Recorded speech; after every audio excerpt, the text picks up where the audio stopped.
Vamos a comenzar a grabar. Ok, el seminario tiene dos partes, una parte exclusivamente del aparato respiratorio y la otra exclusivamente del aparato renal.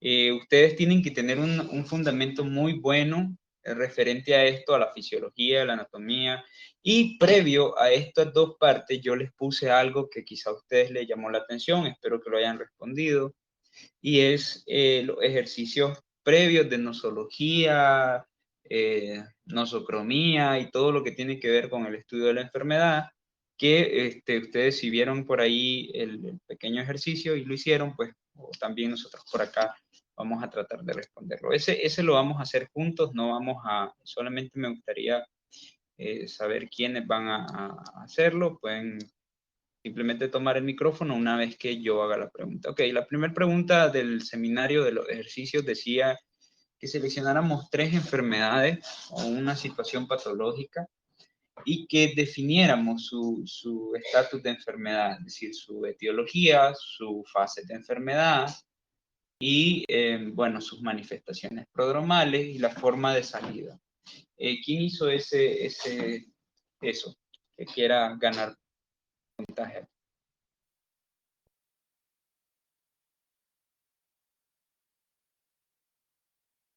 Yo puedo decir una. Ok, María Yamile, por ahí mire que Fabiola.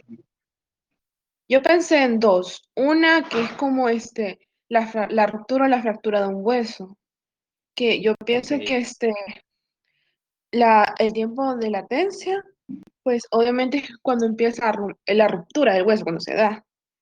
Y las manifestaciones prodromales es cuando empieza uno a hacer el dolor de la ruptura del hueso. O sea, es como cuando usted explicó, cuando uno le cae un rayo, o sea, entre los periodos hay un tiempo demasiado corto, porque entonces ok. después ya viene Muy bien, María Yamile, me gusta que haya tomado una situación patogénica. En el estado en el estado de fractura, ¿cuál sería la etiología, María Yamile? sería extrínseca Muy bien. de naturaleza física. Muy bien, y ahí específicamente por traumatismo. Otras Sí, definitivamente esta sería una situación, Yamile, que no tendría un periodo de latencia tan digámoslo así, definido, pues porque la situación fitopatológica es que el periodo de latencia es el periodo entre que entra el agente causal en contacto con el paciente hasta la aparición de los primeros síntomas. Y una fractura, en definitiva, pues traería consigo un periodo prodromal y un periodo de latencia básicamente nulo, digámoslo de esa manera, Ujú. o casi inexistente. Y tendríamos una manifestación plena que es justamente la ruptura de la estructura, que ya tendríamos pues roto, por decirlo así, el hueso, y posteriormente las consecuencias sí serían otro. María Emilia, ¿cuáles serían las vías de salida de este trastorno del cuerpo? La soldación del hueso. Muy bien, y dentro de la fisiopatología, ¿cómo se le conoce a eso? La soldación del hueso. Recuperación Recuperación total. será total.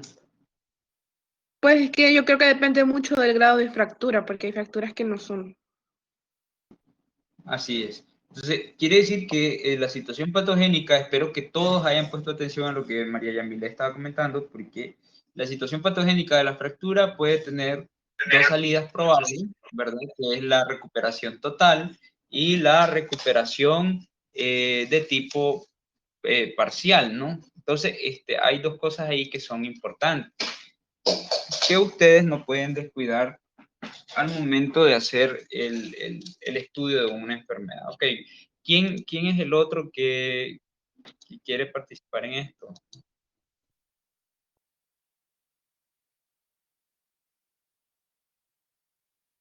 Bueno, yo lo hice con moquillo canino. Ok, cuénteme entonces. El periodo de latencia se da en la primera semana de la enfermedad, dura de 14 a 18 días.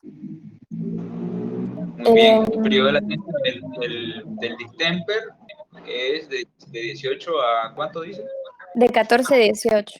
De 14 a 18 días. ¿Cómo clasificaría usted, Lilith, la etiología del distemper? Extrínseca de factor viable causada por un virus. Muy bien. Eso es lo que yo también quiero que ustedes vayan tomando. De hecho, ahí abajo tenemos otro ejercicio de eso. Y es importante que ustedes comiencen a clasificar así los agentes etiológicos, ¿verdad? Ok. ¿Qué más, Lilith? Los signos prodrómicos serían fiebre, anorexia y pérdida de peso, que serían los primeros síntomas que se manifiestan, pero que no son específicos de la enfermedad. Muy bien. La salida, bueno, del virus puede ser por secreciones respiratorias u oculares, a veces en saliva y en la orina. Y la recuperación puede ser total o parcial dependiendo de qué tan avanzado haya sido el cuadro. Muy bien. Tenemos un periodo de salida que puede terminar el moquillo. ¿Cómo termina? ¿Cuáles serían las 3 formas de salida, Lilith? ¿Cómo? ¿Cuáles serían las 3 formas de salida? ¿Cómo terminaría la enfermedad del moquillo? Es que, bueno, Desde el punto podría de vista ser fisiopatológico. recuperación total, la recuperación parcial, que, bueno, el animal se recupera, pero queda con secuelas neurológicas, si no me equivoco, y la muerte. La más probable aquí son esas dos. Ujú, La recuperación parcial y la y la muerte. recuperación y perdón, y la muerte. Ahora, eso es importante que lo sepamos porque hay enfermedades pues, que definitivamente, aunque el animal quede vivo, queda con secuelas y es justamente ahí que se llama restitutio por compensación, ¿verdad? Que es básicamente la recuperación parcial. Entonces, ahí tenemos que considerar que en esta enfermedad que decía Lilith, pues el animal puede terminar en su muerte o simplemente en estado de recuperación. Entonces, muy bien, ya vieron que el ejercicio no era para nada fuera de lo común. No sé si hay alguien más, hace falta todavía una, porque son 3 enfermedades. Y aquí ya tenemos a Yamile y tenemos a Lili. Doctor, yo leí sobre la insuficiencia renal felino.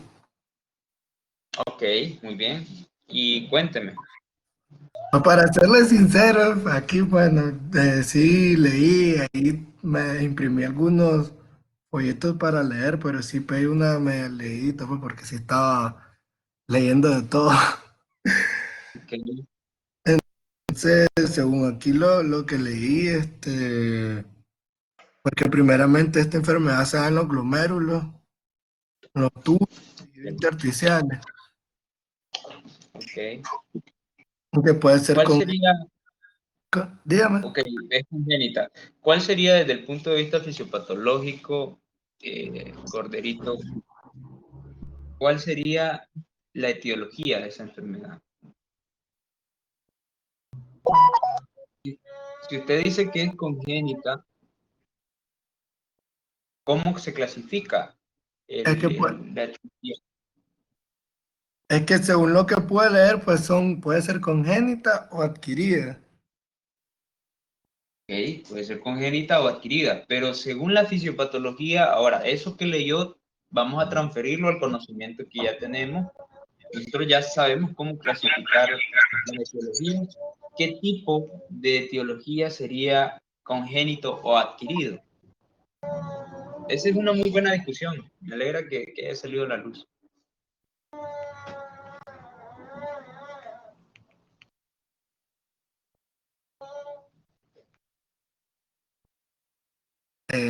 Para serlo sincero, sí estoy medio confuso.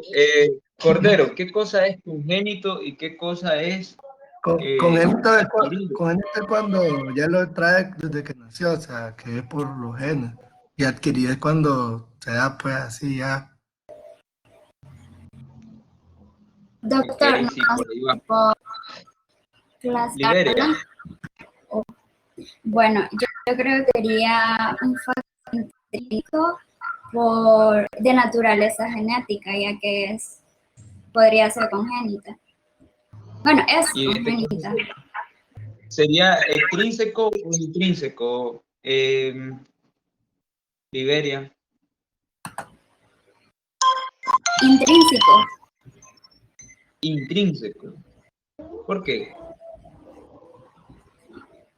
porque de naturaleza hereditaria,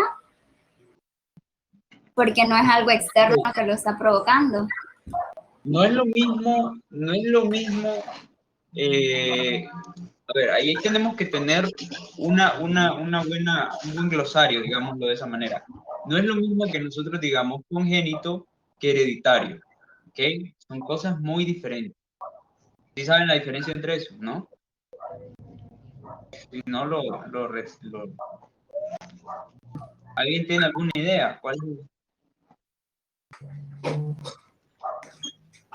Congénito es que se nace con eso y hereditario es que, digamos, yo se lo puedo pasar a mi hijo. Mientras que una enfermedad congénita no necesariamente.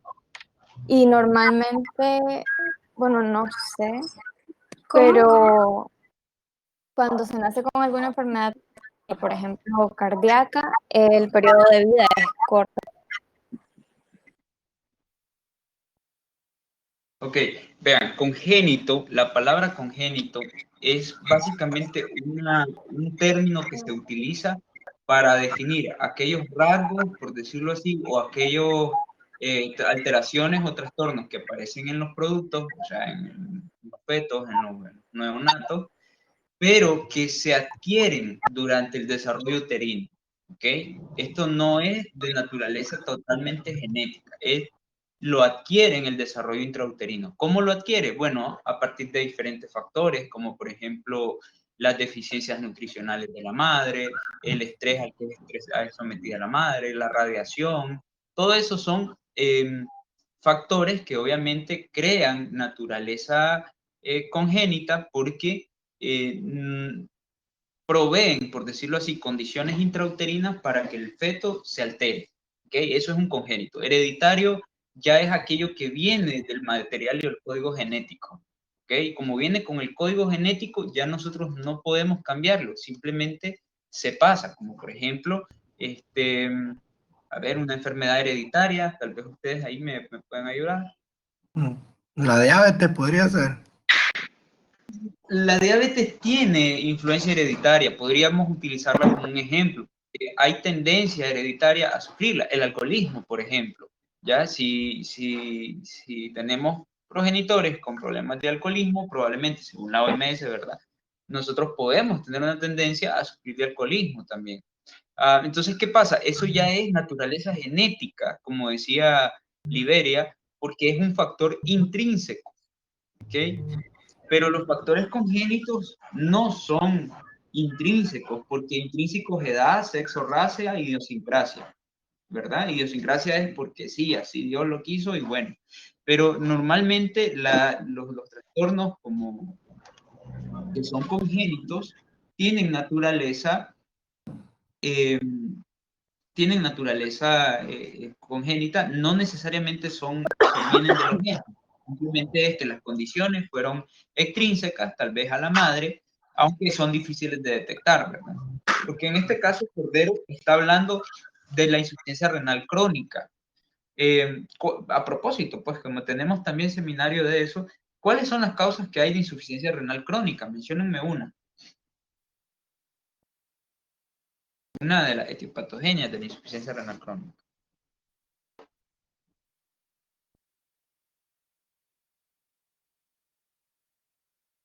La hipertensión in- arterial.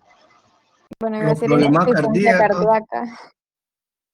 Muy bien, un problema cardíaco. ¿Eso sería qué específicamente?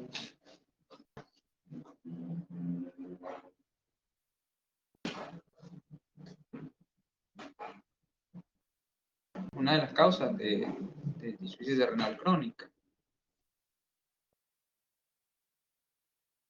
Profe, ¿no sería también lo que mencionó Roberto? porque según recuerdo las dos causas que son así comunes es la diabetes y la hipertensión en la renal crónica. Sí, sí, un estado de hipertensión. Entonces, ¿qué pasa? ¿De dónde viene la hipertensión, por ejemplo? ¿Cuáles serían unas causas principales de hipertensión?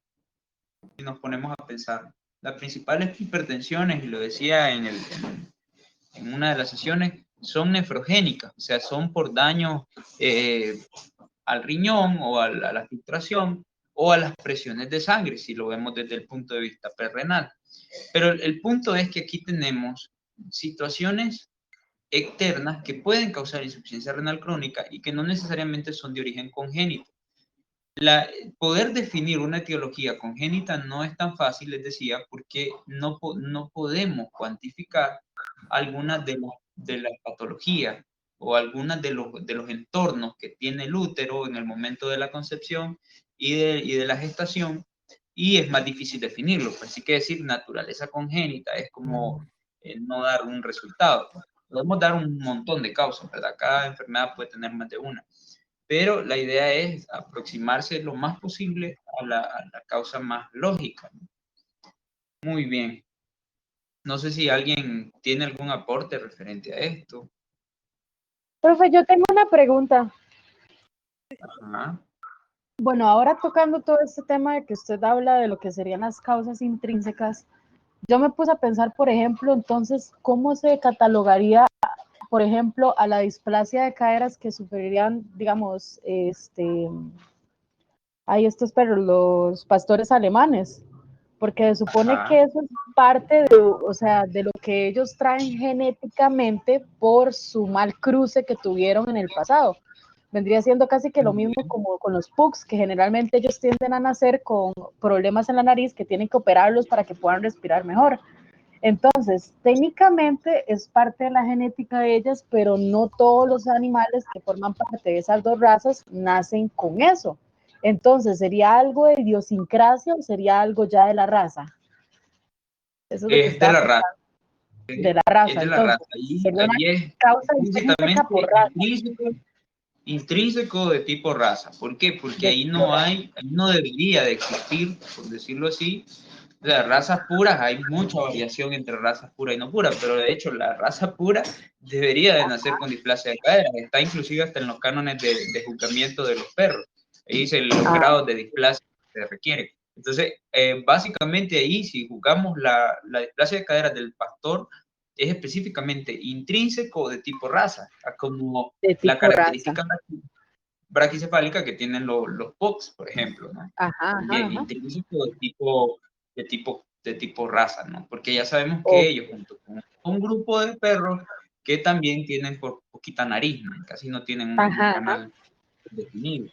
Entonces, ahí es raza, Karina, ahí no hay para dónde perder. ok. Muchas gracias, doctor. Claro que sí.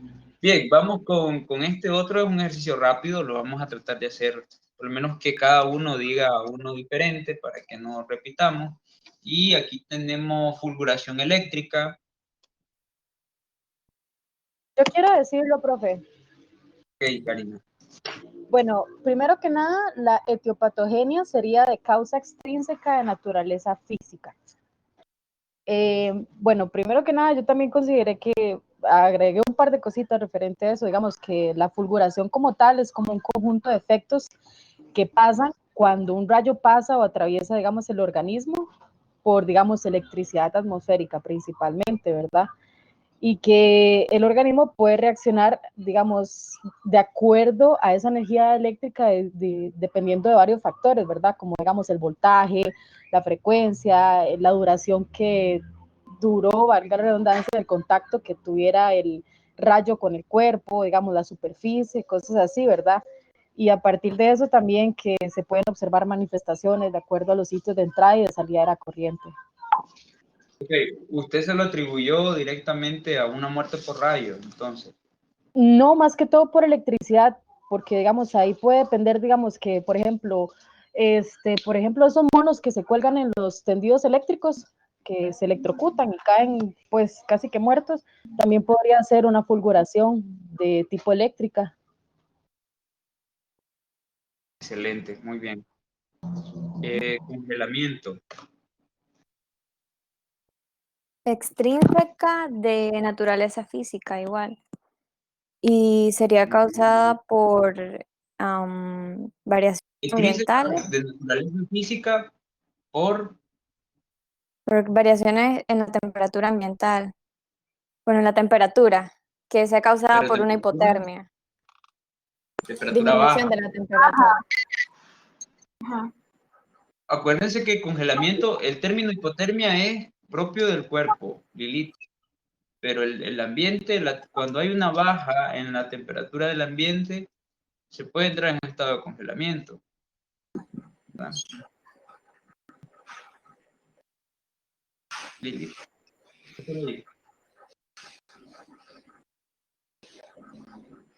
Okay. Profe, de hecho, yo Viruela. leí también que habían dos fases que se pueden tomar en cuenta para poder analizar lo de las congelaciones, que es cuando se forman, por ejemplo, los cristales en los tejidos y consecutivamente la fase tardía, que es donde hay necrosis cutánea o pérdida de tejidos porque hay secuelas por el mismo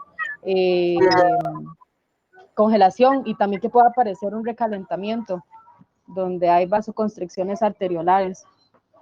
O sea, el congelamiento, el congelamiento finalmente es siempre una quemadura, ¿no? Es decir, se puede quemar por congelación. Suena un poquito como antagónico, pero realmente el término transcurre muy similar a una quemadura. Muy bien. Viruela. Viruela, yo la considero que es una causa extrínseca y sería factor viable. Muy bien. ¿Perdón? Extrínseco, factor viable, tipo.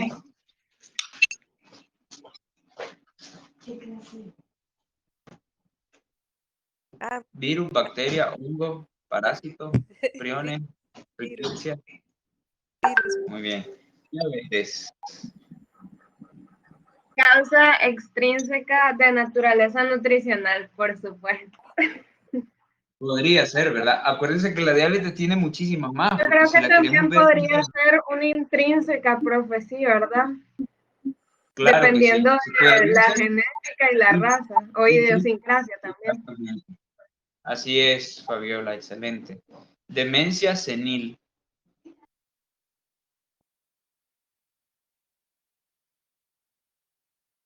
A veces juvenil también.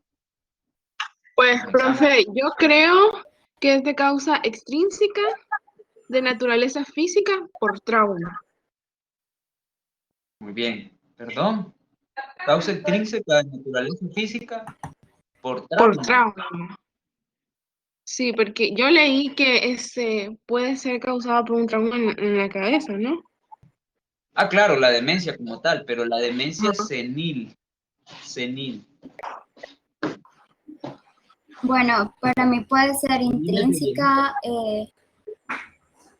ya sea por la edad o genética, y puede ser extrínseca, ya sea por factores viables.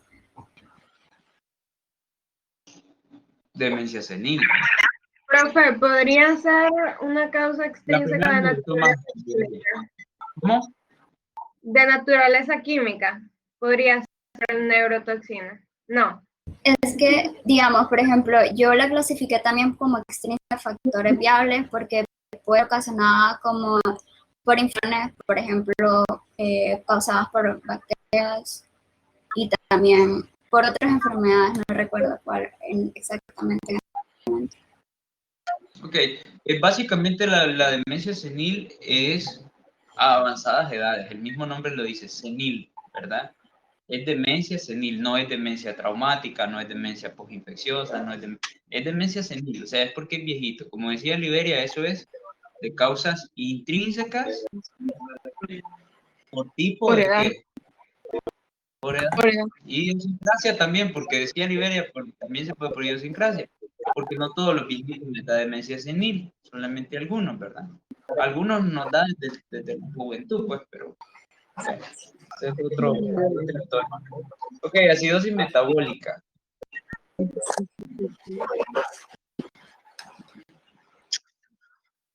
Extrínseca, el causa en esa química. Hola. también puede ser intrínseca por naturaleza metabólica. Ajá, también. Pero es que si lo vemos desde ese punto, el metabolismo nunca va a caer en acidosis, ¿ok? El metabolismo siempre va a tratar de compensarse. Tiene que haber una causa para descompensar el metabolismo que cause la acidosis, ¿sí me entiendes? Debe haber, Es que si decimos de naturaleza intrínseca metabólica, el metabolismo no es una patología, él debería más bien de ser un mecanismo regulado y correcto. Yo tengo entendido que es extrínseca de naturaleza química por un veneno exógeno, que es el ácido. Sí, pueden haber ciertas sustancias que lo causan. También por un veneno endógeno, o sea, del mismo cuerpo, por un aumento de, bueno, no sé si es lo mismo que la acidosis respiratoria, pues, pero digamos que cuando el dióxido de carbono, pues yo con eso lo relacioné y por eso puse endógeno. Les puedo dar otra, no necesariamente la parte del dióxido de carbono, que es un ácido anhidro carbónico, que el anhidro carbónico hace presión de dióxido de carbono y ocasiona una hiperventilación en un estado de compensación, ¿no? Que esa hiperventilación puede terminar siendo al final una alcalosis. Pero la acidosis metabólica puede darse de forma extrínseca cuando es de tipo nutricional, por ejemplo. En el ganado se da acidosis metabólica cuando hay exceso de carbohidratos fermentables, como la melaza, por ejemplo. ¿Ustedes han escuchado de eso? Entonces, cuando la vaca que es alimentada, sobrealimentada con ese tipo de derivados del azúcar, tiende a sufrir acidosis metabólica. Ahora, ¿cómo se puede presentar también? Cuando hay lactacidemia, que es un exceso de ácido láctico en el cuerpo, eso puede ser un estado de acidosis metabólica. Cuando se produce ácido láctico en el cuerpo. Profe, pero ese cuando se produce el ácido láctico sería entonces veneno, ¿Aló? ¿cómo la clasificaría? Sí, eso es por eso les estaba preguntando, ¿cuándo el cuerpo produce ácido láctico?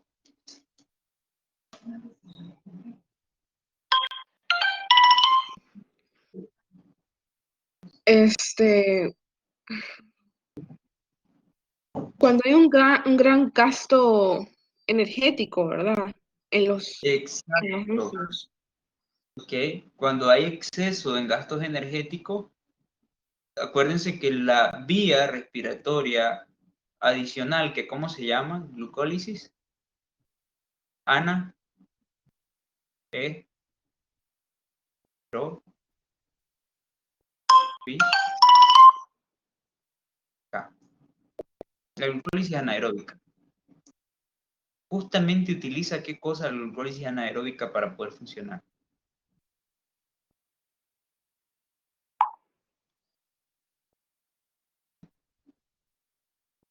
Hola. Ay, estamos crudos en bioquímica. Es que vimos eso hace El mucho tiempo. lactato, sí. Estamos crudos en bioquímica. Vamos a decirle a Andrei. Ácido láctico. Entonces ahí cuando hay exceso de trabajo o de uso energético, es muy común entrar en pequeños estados de lactacidemia que pueden agravarse si los mecanismos compensados de eliminación ácida no son correctos, como por ejemplo de que hubiera un estado de glomerulonefritis, que hubiera un estado de trastornos en la resorción tubular y ese tipo de cosas que finalmente ven cómo se relacionan con nuestro seminario.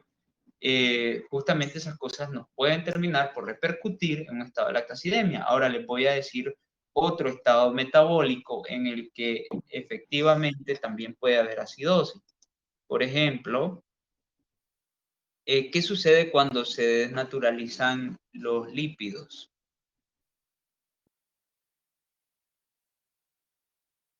Vean que esto es pura bioquímica. ¿Se rompen los enlaces?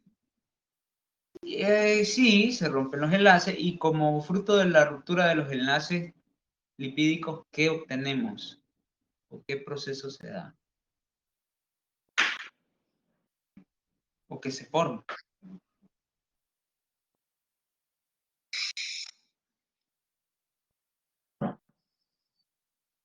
Vean que estamos a la puerta de comenzar la fisiopatología metabólica y estamos muy cruditos en bioquímica. ¿Okay? La cetogénesis, ¿se acuerdan de eso? La Sí. producción adicional de cuerpos cetónicos.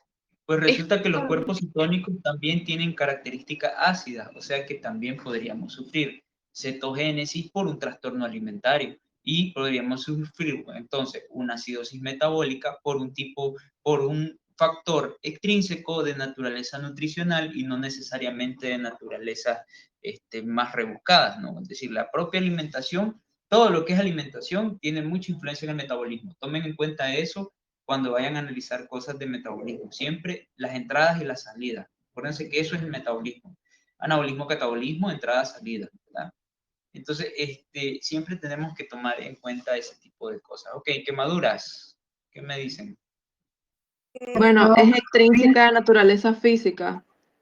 Extrínseca, dice Lesbia, de naturaleza física. Muy bien, Sí, así que es. puede ser causada por líquidos como el agua, el aceite caliente. Muy bien, excelente. La Amalia. Interesante, me imagino que todos ustedes fueron a buscar o a recordar un poco de patología.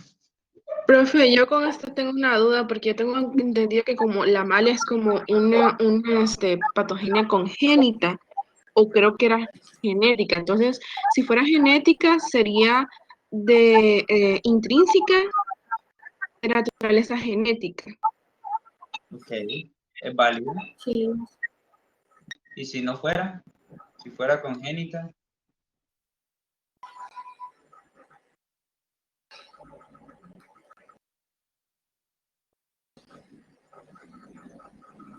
lo acabamos de ver en el diálogo, de hecho.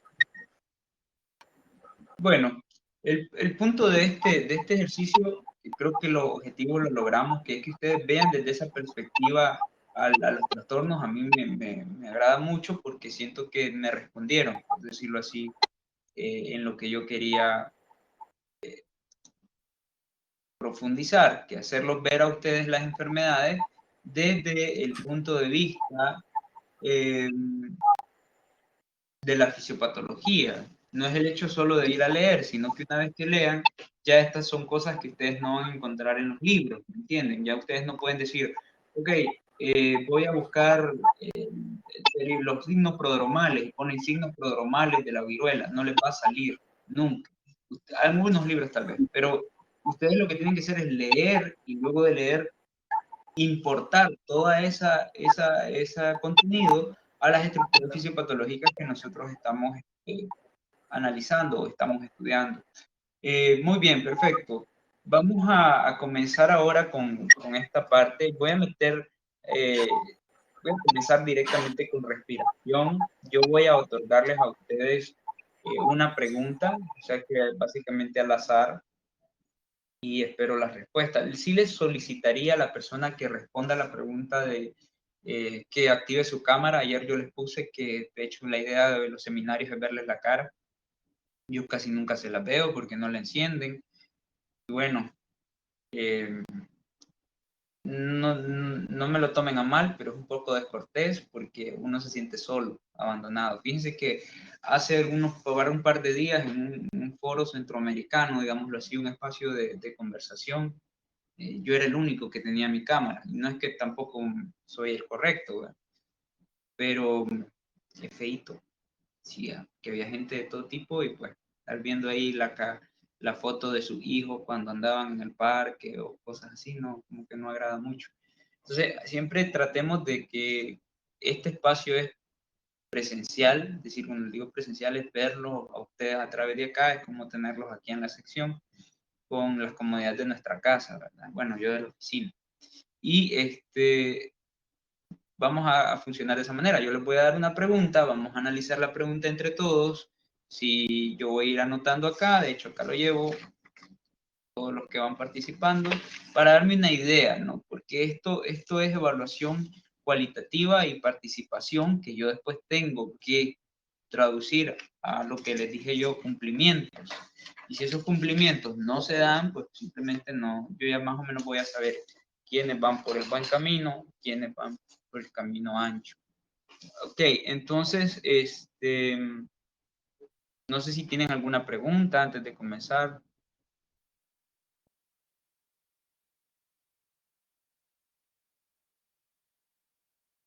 No, no tenemos, no, aquí estamos todavía. Curioso, pero eso es todo. Ya Por les aquí. he dicho que no también es respuesta. ¿Okay? No me dejen ahí nada más hablando solo. Ok, vamos a comenzar pues. Van a regalarme 2 minutitos nada más. Permítanme.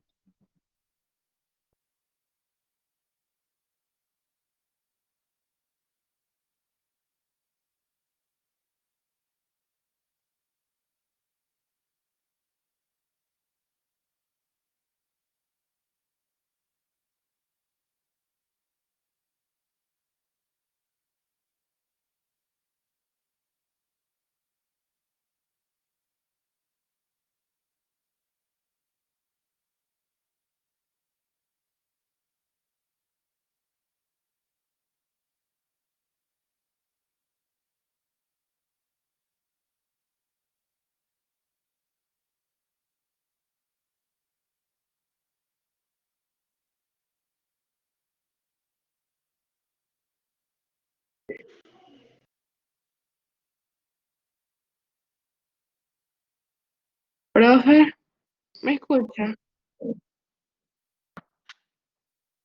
Chicos, tuve un problema con el internet y tuve que reiniciar el router. ¿De qué me perdí? Ya regresa, María. Dice que va a hacer las preguntas por aquí, directas. Va a asignar una pregunta a cada uno. Ah, ok. Ahora estamos en la parte de respiración. Sí, pero no hemos empezado todavía. Dijo que le diéramos un momento. Ok.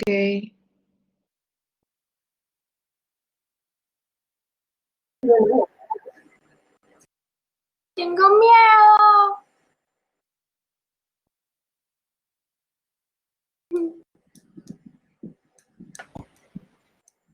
Ya somos 2.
Hola, profe. Volví. Tenía un problema con...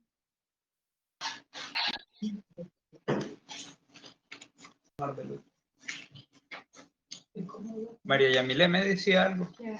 Que tuve un problema con mi wifi y tuve que reiniciarlo. Por Ajá. eso, por eso me desconectó. Ah, ok, ok. No me percibí que se había ido.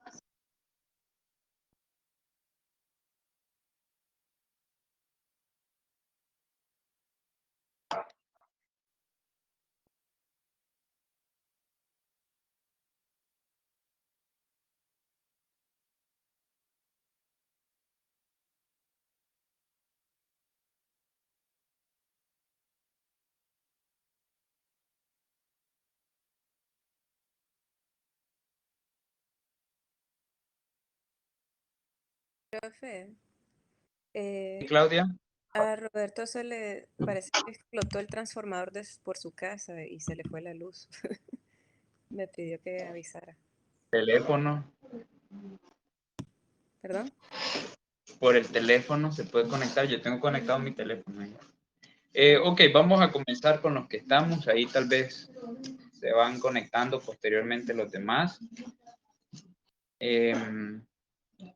Ok, vamos con la pregunta 14. La pregunta 14 dice, un animal que padece una intoxicación por gases inertes, ¿qué tipo de insuficiencia respiratoria padece? ¿Bajo qué mecanismo se puede conducir la muerte de ese animal? Vamos a otorgarle esta pregunta a Osmara.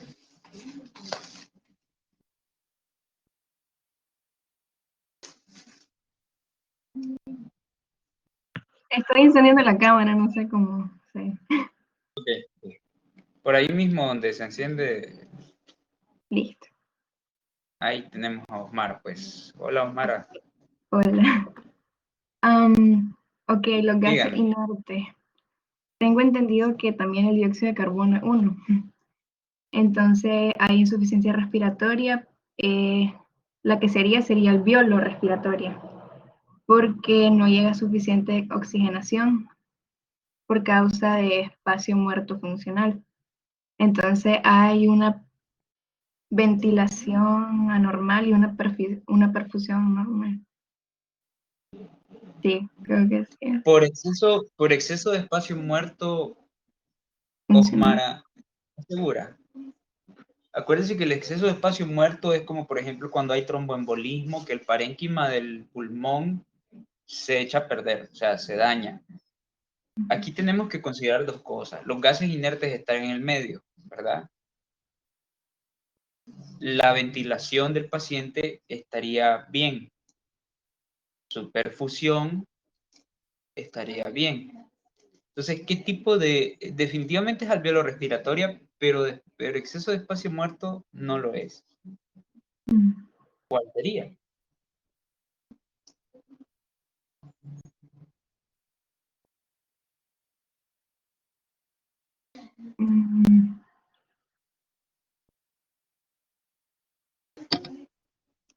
Déjeme acordarme el nombre, que por los nervios se Ok. le olvida a uno.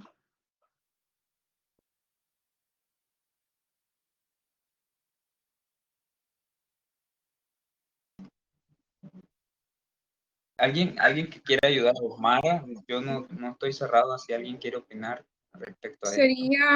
Sería por insuficiencia respiratoria ecológica. Efectivamente sería una insuficiencia ecológica. ¿Por qué ecológica, María Yamilet? Porque porque los gases están como en el ambiente, afuera, y eso es lo que como que asfixia al perro, animal. Okay. Esa sería la clasificación de la insuficiencia desde el punto de vista general y está perfecto. Sin embargo, también está perfecto lo que dice Osmara. Podría ser una insuficiencia respiratoria de tipo alveolo-respiratoria. ¿Qué dirían ustedes?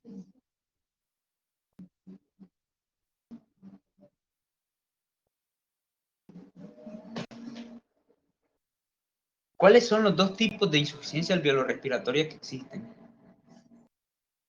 Osmara decía exceso de espacio muerto, que es un estado en el que Por definitivamente mezcla de contenido venoso.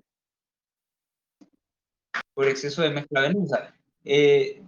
Osmara, ¿usted considera que este trastorno de intoxicación por un gas inerte podría ocasionar la muerte o conducir la muerte bajo el mecanismo de la insuficiencia alveolo-respiratoria por exceso de mezcla venosa?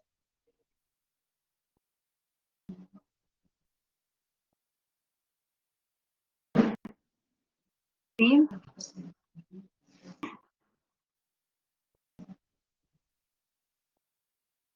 ¿Quién dijo que sí? yo. Osmara, sí. ¿Por qué? Porque al haber demasiado dióxido de carbono, pues se produce una hiperventilación y no está llegando todo el oxígeno a los tejidos. Entonces, hay Eso una sería, hipoxia. eso sería en el caso de que la muerte fuera por un exceso de anhídrido carbónico. Pero ahora bien, ¿qué sucedería en el caso de que fuera otro elemento? ¿Qué sería lo que conduce a la muerte?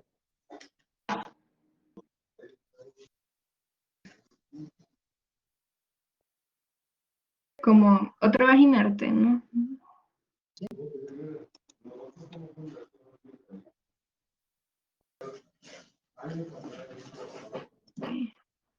¿Cómo se conduce a la muerte?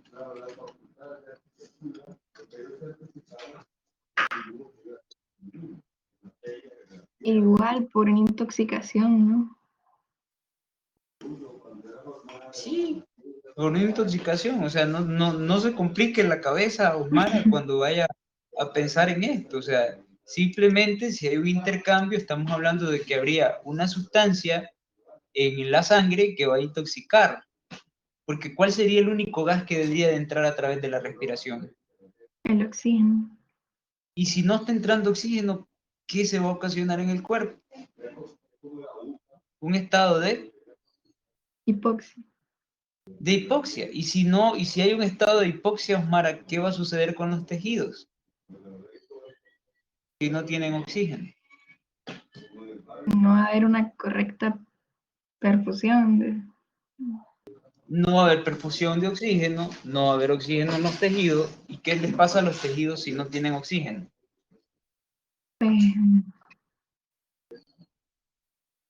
No sé si comienzan a necrosarse. Se mueren, Ujú. ¿sí? ¿Y cuáles son los dos tejidos más importantes que no pueden perder oxígeno? El cerebro y el corazón. ¿Qué sucede si hay falta de oxígeno en el cerebro? Como no puede pasar más como de 2 minutos sin oxígeno.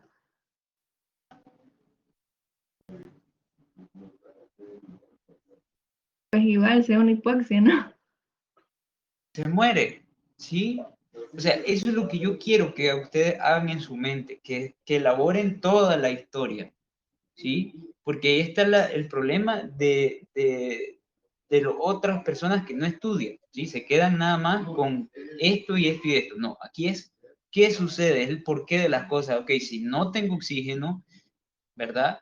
Hay estado de hipoxemia, si hay estado de hipoxemia, hay una muerte de tejidos, porque los tejidos van a comenzar a acidificarse buscando oxígeno por anaerobiosis. Y luego, ¿qué va a suceder? Va a entrar en un estado ácido, se va a fatigar el corazón, el corazón va a colapsar el cerebro, en el mejor de los casos, va a haber redistribución de la sangre y finalmente se va a descompensar todo el organismo. Entonces, estamos ya en un estado de insuficiencia respiratoria, como decía María Yamilé, tipo ambiental, podemos decirle, porque es el ambiente que tiene el medio, una intoxicación por un gas noble, inerte, y lo que se causa la conducción de la muerte es justamente por un estado de hipoxemia, que se da porque no hay intercambio de oxígeno. Le dejo de proveer oxígeno al cuerpo y le estoy proveyendo un gas adicional, ¿verdad? Muy bien. Vamos con la segunda pregunta. La segunda pregunta es muy interesante, gracias Omar. Dice, el estado de metahemoglobinemia es ocasionado por la ingestión de pastos nuevos en ganado bovino, los cuales se encuentran cargados de nitritos. Esto es un estado de intoxicación. Sé que no todos han pasado por la parte de toxicología, por eso les conté ahí toda la historia. El estado de metahemoglobinemia se ocasiona por ingestión de pastos, ¿ok? ¿Qué es lo que sucede? Los pastos están cargados de nitritos y el nitrito, bueno, realmente son, sí, nitritos. Los nitritos interaccionan con la hemoglobina, ¿ok? Oxidándola y la convierten en metahemoglobina, una molécula que es incapaz de transportar oxígeno. ¿Estamos? Entonces, la pregunta aquí es, ¿por qué un trastorno de la hemoglobina se considera o puede ocasionar un tipo de insuficiencia respiratoria. Y si fuese así, ¿qué tipo de insuficiencia sería? Vamos a delegarle esta pregunta a Roberto Carlos Cordero. Dígame, doctor. Ok, No, le me repito. escucha. Roberto Carlos, ¿por qué un estado por qué un trastorno de la hemoglobina se convierte en un trastorno de respiración? Bueno, en lo que yo pude, pues medio leer, tiene que ver con la parte, lo de la insuficiencia del bloqueo, por bloqueo de hemoglobina. Muy bien, es una insuficiencia por bloqueo hemoglobínico. ¿Y en qué consiste estas insuficiencias, Corderito? Eh, de-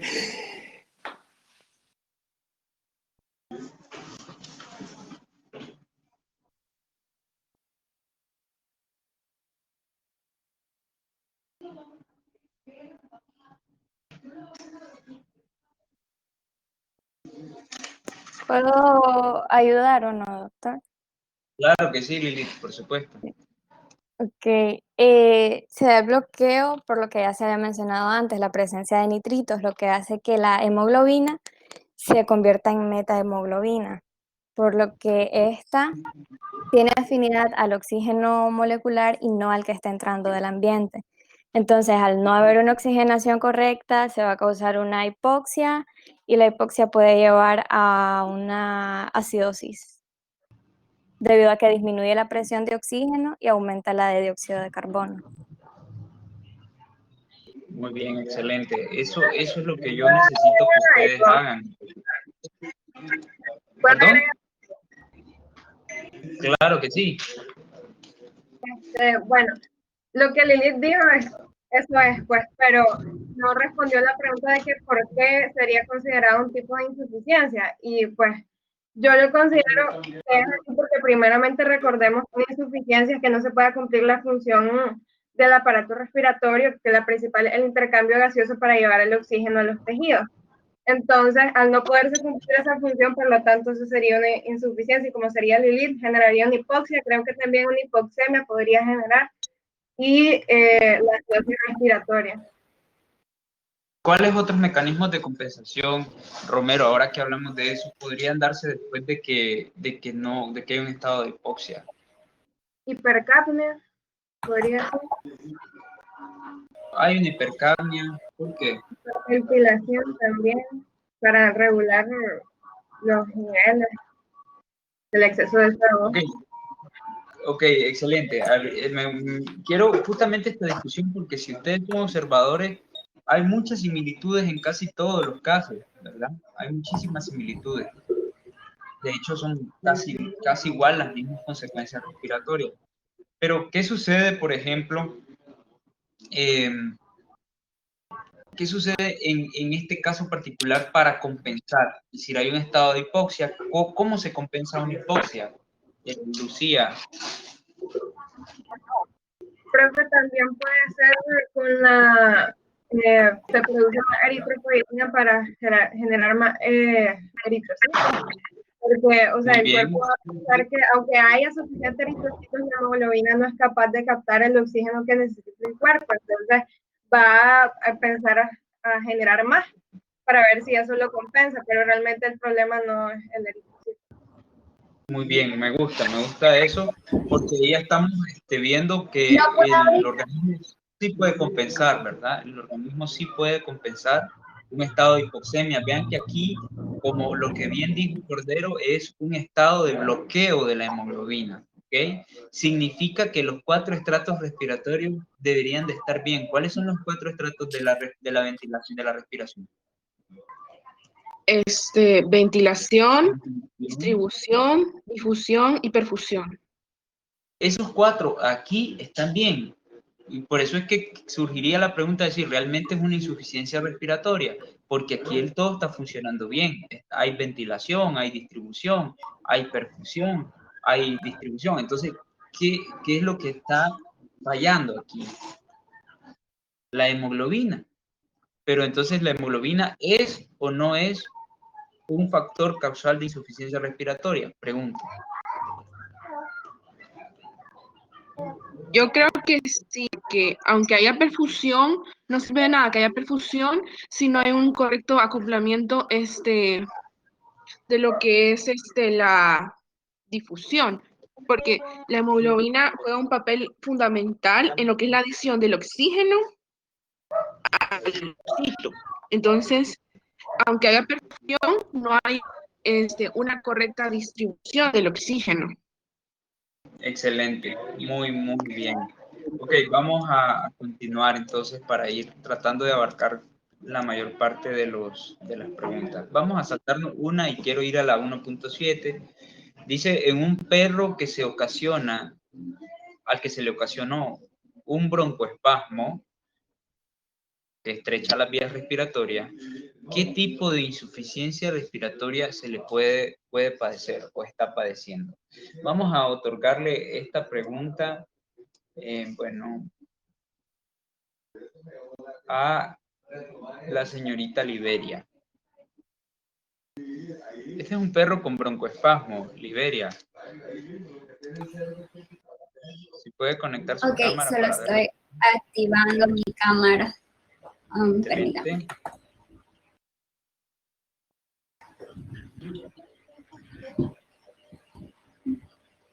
Bueno, no sé qué pasa. Está buscando la webcam, dice.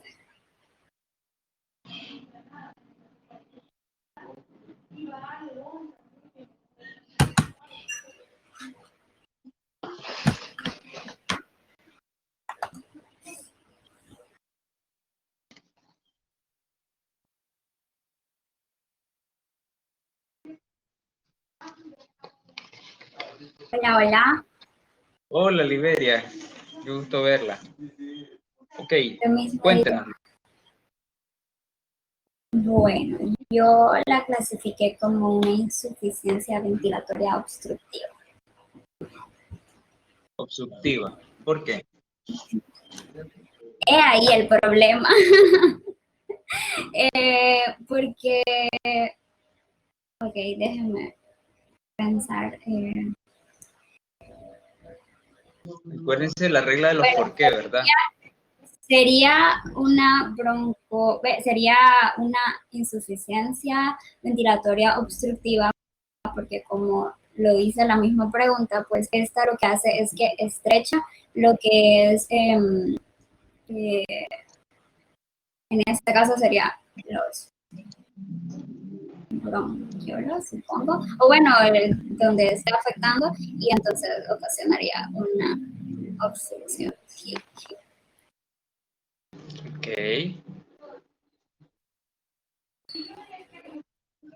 ¿Qué ocasiona esto, Liberia? Tomando en cuenta los 4 pasos de la respiración, ¿cuáles serían los que están bien y los que están mal aquí?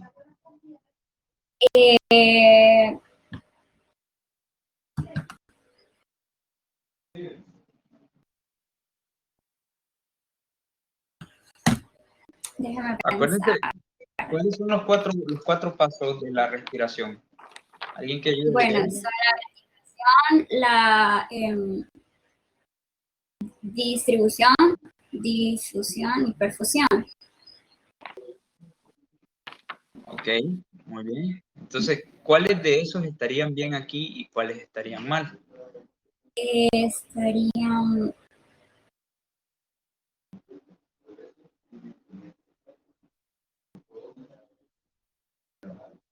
Profe, ¿puedo decir algo yo? Claro que sí. Pues Creo como que la decía, ventilación estaría bien y la distribución no. ¿Cuáles estarían mal, Liberia? Disculpe. La distribución no estaría bien. ¿Por qué? Debido al estrechamiento que hay no permite que pueda haber una disolución adecuada de lo que ventila, de lo que ha ventilado previamente. Ok, la ventilación estaría bien.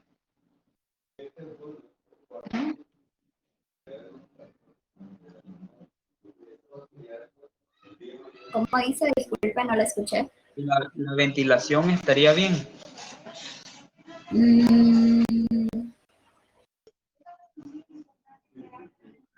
Acuérdense que lo que hay es un broncoespasmo.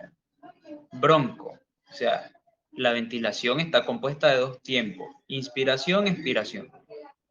La más importante es la inspiración porque es la captación del oxígeno del medio ambiente. Liberia, la ventilación estaría bien en un estado de broncoespasmo. Creo que no, tampoco por lo mismo de que hay una inflamación, entonces no circula la cantidad adecuada de gases en este caso. Ok, ¿qué opinan los demás? ¿Qué dicen ustedes? Un estado de Doctor, broncoespasmo. ¿Sí? ¿le puedo hacer una pregunta? Sí, claro. Este problema puede ocasionar una hipoxia. No lo sé, dime tú.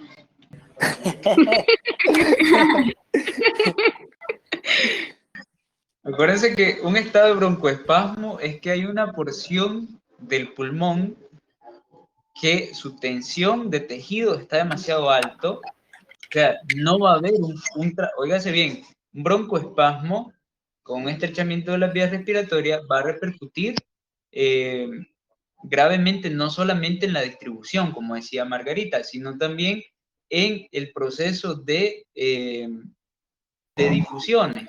Que si hablamos de broncoespasmos, también podemos incluir la parte de algunos bronquiolos que pueden perder su habilidad. Obviamente, el intercambio gaseoso, ¿cómo creen ustedes que va a estar? Bajo. Superman.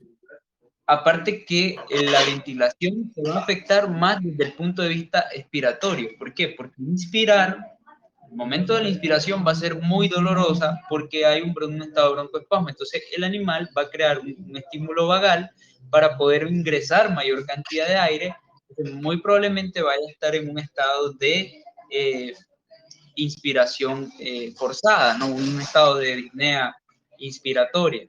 Entonces, sí se va a causar hipoxia, por supuesto que sí. Tal vez en un grado menor en el que se vayan a presentar los elementos que mencionaba Fabiola, como la compensación de la hemoglobina, ¿verdad? Donde el cuerpo, creyendo que lo que hace falta, eso va a activar al aparato yuxtaglomerular, ¿verdad? Y ahí vamos a producir eritropoyetina para saturar más.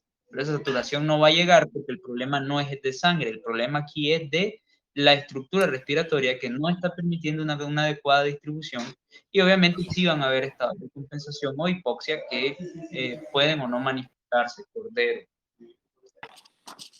Pero en otras palabras, sí va a haber una ventilación. Si nos ponemos a pensar, un estado de broncoespasmo es un estado que causa mucho dolor, María Yamile, ¿verdad? Porque el estado de broncoespasmo es que todas esas membranas quedan polarizadas, totalmente despolarizadas, perdón, y ese estado hace que los estímulos dolorosos sean muy amplios, ¿verdad? El animal inclusive o la persona que padece un broncoespasmo puede colapsar, ¿ya? Principalmente porque el broncoespasmo usualmente es muy grande, ¿sí? Puede comprometer más de solo una porción de los árboles respiratorios. Pero yo opino que sí la ventilación puede estar alterada, o sea, yo opino lo mismo que Liberia porque, o sea, digamos, la ventilación es la entrada del aire. Sí. Y entonces esto tenemos que tomar en cuenta todo el espacio muerto anatómico, es decir, que no realiza hemostasis, sino hasta los bronquiolos respiratorios. Y entonces, sí, es que por eso yo les decía que es muy probable que este paciente sufra de una disnea inspiratoria, o sea, él va a tener una dificultad para poder hacer el proceso de inspiración, ¿sí? Y se le va a dificultar, le va a doler muchísimo, vamos, un espasmo, y aparte de eso, hay un estrechamiento de la vía respiratoria, ¿no? Es como que ustedes quieran sacar en un segundo a través de una pequeña aguja, ¿verdad? Como cuando le meten a un caballo una aguja y quieren sacar rápido, no, eso no pasa porque es muy pequeño el canal, tienen que usar una aguja de un calibre un poquito más grande. Entonces lo mismo sucede con esto, ¿no? Imagínense el broncoespasmo cómo va a estrechar la vía respiratoria al momento de que se contraiga, ¿verdad? Y eso va a comprometer, por supuesto, no solamente la distribución, que va a ser un desastre, sino también la inspiración, proceso de ventilación. ¿Okay? ¿Estamos? Sí, Bárbaro, pues excelente. Gracias, Liberia. Vamos a seguir, vamos a ver. Ok, dice la siguiente pregunta, ¿cómo los procesos inflamatorios pulmonares pueden ocasionar una disfunción respiratoria? ¿De qué tipo sería? Es algo muy similar a lo que acabamos de ver. Repito, ¿cómo los procesos inflamatorios pueden ocasionar una disfunción respiratoria y de qué tipo sería esta inflamación? Vamos a otorgarle esta pregunta a Karina Herrera.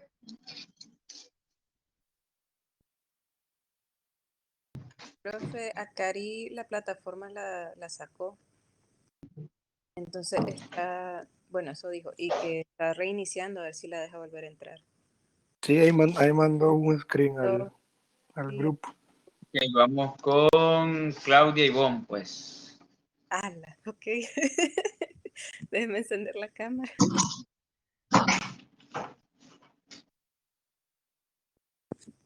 No sé si me ves, ni yo me veo. Ok.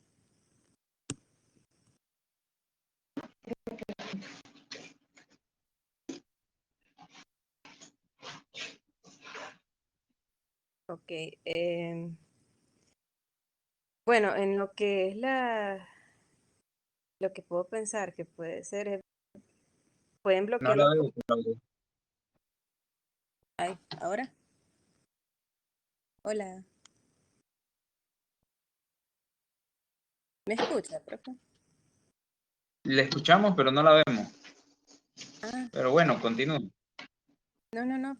La pedí para partir. Está cargando.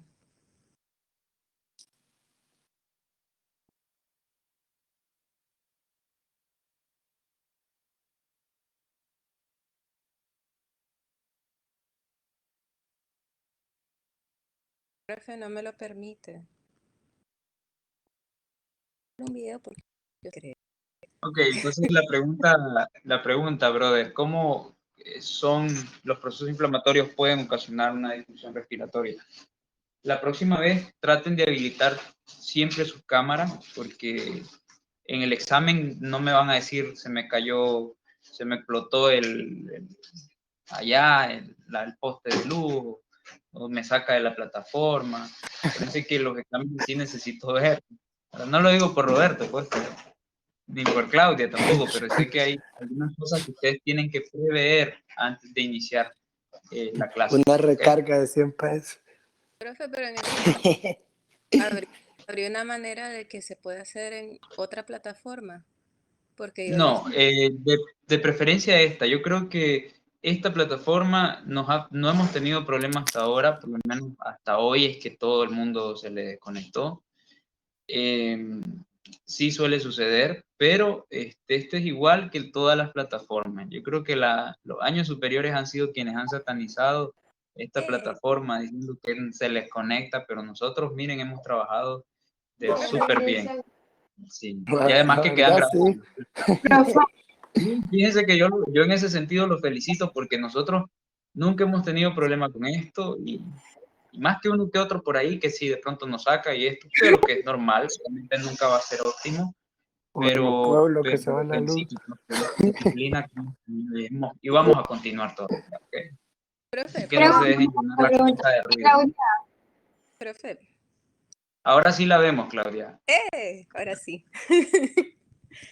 Hola. Tomó como Hola. 5%. Ok, Profe. bueno, en cuanto a la Dígame.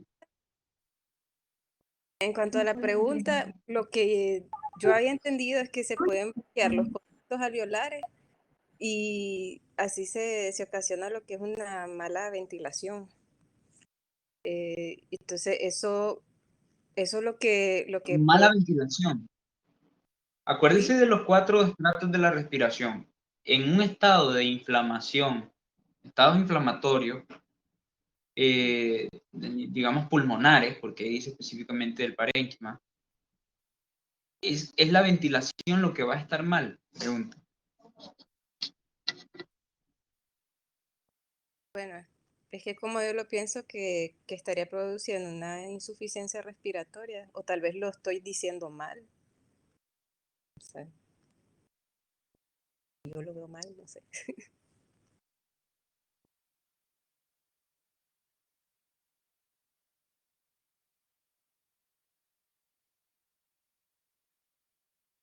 Ok, permítame, claro, disculpe, solamente vamos.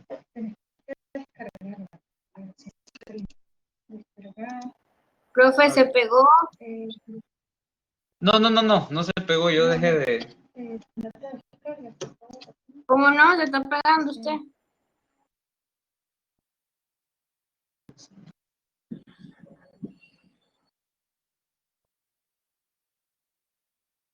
Se está pegando. No, creo que no está hablando. Pero está todo como Pero es que no está... cámara rápida, yo no sé.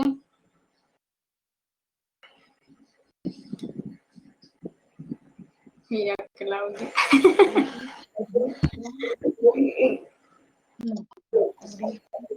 Hola chicos, disculpen, solamente fui yo el que ocasionó el...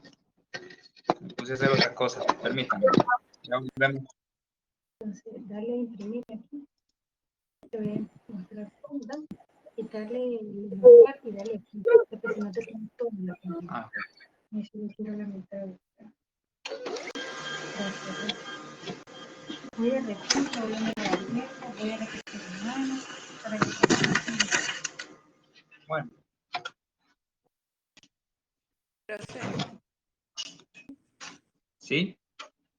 No, o sea, analizando lo que me dijo, o sea, sería Ajá. mejor verbalizado, mala distribución. Ahí sí vamos bien. Puede ser una mala distribución porque es un proceso inflamatorio. ¿Qué más estaría mal, Claudia? Es la misma pregunta casi que le estábamos haciendo a Liberia. Ahora, ¿qué consecuencias trae consigo, Claudia, una inflamación a niveles pulmonares? Un estado de pulmonía. Una bronquitis. Una insuficiencia respiratoria que sería de tipo... De una bronquitis. Una bronquitis es una inflamación de los Toroculumbar. ¿De qué tipo? Toraculumbar.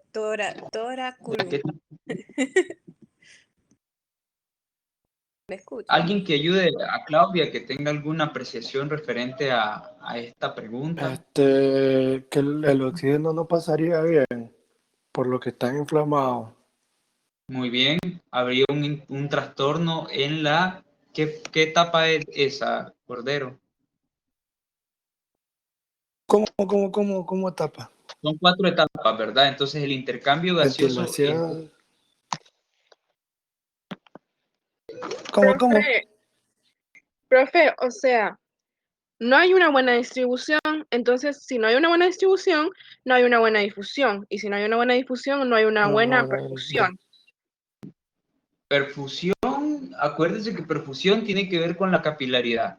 Y en este caso, de hecho, para ver un proceso inflamatorio tiene que haber una perfusión regulada. Obviamente esa perfusión se va a perder cuando el proceso inflamatorio se instaure en totalidad. Lo que dice Cordero es totalmente correcto. Una de las grandes consecuencias sería la incapacidad que se puede presentar para generar el intercambio gaseoso. Pero ¿cómo se le llama al intercambio gaseoso? No es difusión, ¿o sí? Es distribución. No, No, No, el intercambio gaseoso se da a través de la difusión. es difusión, ¿verdad? No se dejen cargar la mente. Entonces, el estado de difusión es el intercambio intermembrana de oxígeno, que obviamente en un proceso inflamatorio, si lo vemos desde el punto de vista alveolar, por ejemplo, que hayan infiltrados alveolares, no, las membranas alveolares no van a estar lo suficientemente listas para poder intercambiar oxígeno. Es lo que pasaba, por ejemplo, en el estado de coronavirus, ¿no? El coronavirus ocasiona estados inflamatorios que van desde pulmonías, neumonías atípicas, etcétera, ¿verdad? Que por ahí dicen. Y esos estados ocasionan precisamente que no hay un intercambio gaseoso y la saturación parcial general de oxígeno es deficiente, ocasionando saturaciones muy bajas. Entonces, y si hay saturación baja, hay hipoxia, y si hay hipoxia, hay redistribución de la recirculación, y si hay redistribución, hay procesos de secreción de eritropoyetina, y si hay esto, todo el proceso de compensación respiratoria, ¿verdad? Entonces, eso lo tenemos que nosotros tomar muy, muy en cuenta para poder, digamos, crear o pensar de qué manera se puede establecer el elemento de prueba, por decirlo así, el elemento respiratorio. ¿Cuánto va a afectar ese elemento respiratorio a la presencia de un trastorno en la difusión, en la perfusión, en la ventilación, en dependencia de la causa? Muy bien. No sé si alguien tiene algo más que decir. ¿Nadie? Bueno, vamos a continuar. Gracias, Claudia. Vamos a ver, estas otras que están acá son bastante similares. Quiero ver si podemos...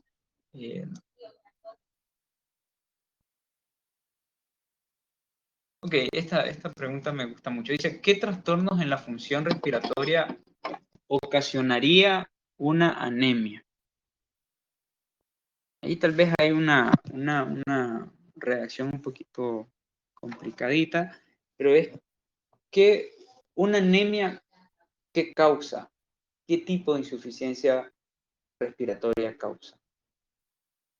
Le vamos a otorgar esta pregunta a Silva, Cristina.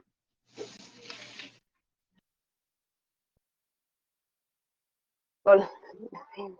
Hola. Silva, ¿cómo una anemia me puede causar un trastorno respiratorio? Cuéntame.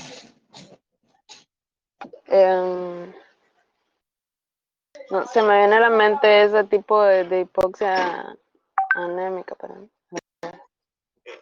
Sí, un estado de hipoxia anémica. ¿Y el estado de hipoxia anémica qué implica, Cristina?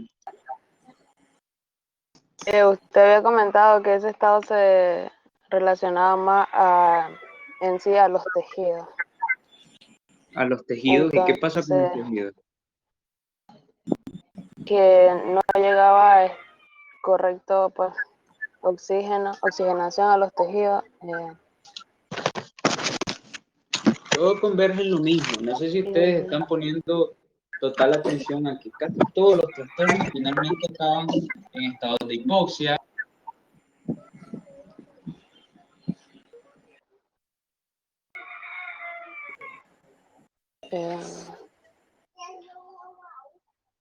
No se le escucha Profe, nada. no lo escucho, no sé si solo a mí me pasa por lo que estoy con datos, pero no sé. ¿Alguien más no me escucha? Ahora sí. Ahora sí. Ya, ok, ahora sí. Es que se me había apagado mi teléfono, lo siento. Les decía que si ustedes se fijan, casi todos los elementos respiratorios que hemos estudiado, no decir todos, están grabados, ¿verdad? Desde la perspectiva de consecuencias que son iguales, o sea, todos causan hipoxia, todos causan un trastorno secundario de compensación, donde hay eritropoyetina, donde hay redistribución de la sangre, donde hay posible muerte cerebral por hipoxia. Entonces, ¿qué es lo que tenemos que estudiar de los trastornos respiratorios?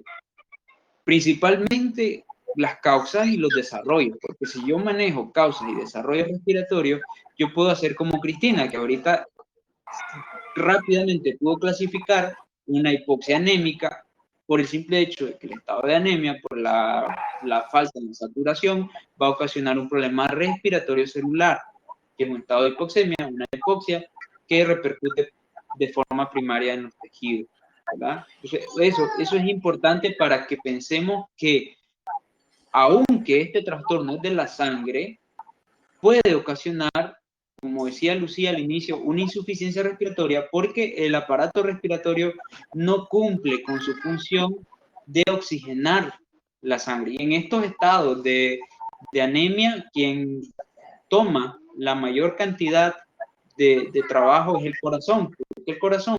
Porque el corazón comienza a bombear con mayor fuerza y ahí vienen las taquicardias, y ahí vienen las hipertrofias cardíacas. Entonces el corazón está tratando de compensar un estado de anemia, que puede ser tanto por muchas cosas, ¿verdad? Tanto nutricionales como inclusive químicos. Pero eso lo vamos a ver con más detalle cuando veamos anemia en los trastornos de la sangre y la hematopoiesis. Bien, gracias, Cristina. Ok. Bueno, ya solo vamos a ver si podemos saltarnos a renal para hablar algunas cosillas de renal.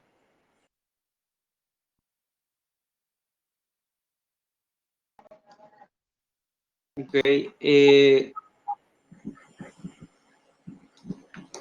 vamos a ver esta parte. Dice, ¿de qué manera se encuentra vinculada la función renal y respiratoria desde el punto de vista del equilibrio ácido básico?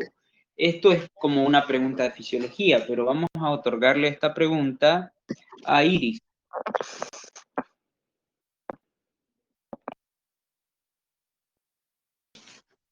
Aquí estoy. Iris de Jesús, cuéntenos.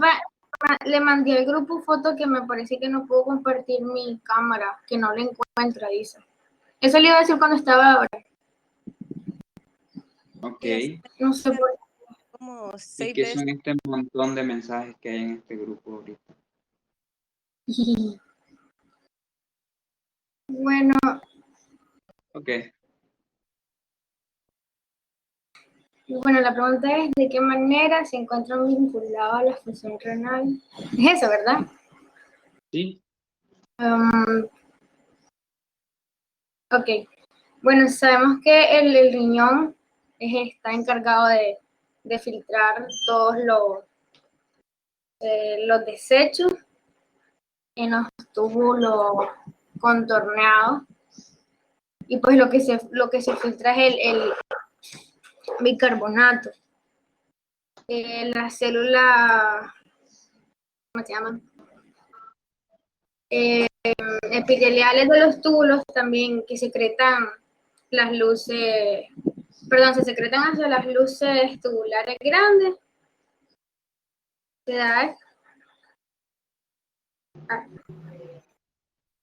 Y ¿aló? Sí, le escucho, le escucho.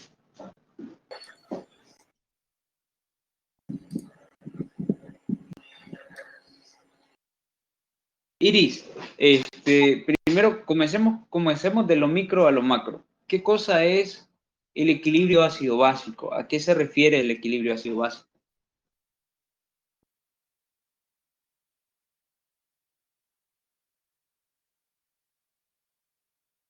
O alguien que quiera ayudar a Iris también. María Yamilé. Pues yo creo que Iris iba por buen camino, o sea, en los glomérulos, en las nefronas, se filtran lo que es bicarbonato y creo que era iones de hidrógeno, ¿no? Y eso interviene en el equilibrio ácido-base porque el bicarbonato lo que hace es cambiar el pH. Entonces, Okay. cuando no hay una correcta filtración de bicarbonato, se produce una acidosis. Ahora, ¿qué sucede? ¿Por qué estoy mencionando renal y respiratorio, María Yamile? No solamente porque Iris me hablaba de los túbulos, de la reabsorción del bicarbonato. Aquí tenemos que tener claro algo. El bicarbonato es una sustancia totalmente básica, ¿ok? Y eso hace básicamente que se mantenga el estado de basicidad en el cuerpo. Y el estado de acidez lo mantienen los hidrogeniones, que son hidrogeniones libres. Pues estaba un poco confundida, pero siguiendo por ahí. Okay, está bien todo lo que han dicho, pero ¿cómo el aparato respiratorio puede influir en un estado ácido o básico? Porque cuando se produce una acidosis,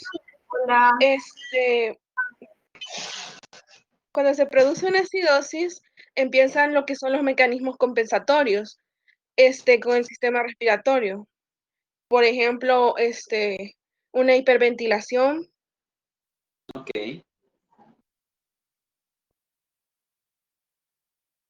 Y esa hiperventilación, María Yamile, ¿qué buscaría, por ejemplo?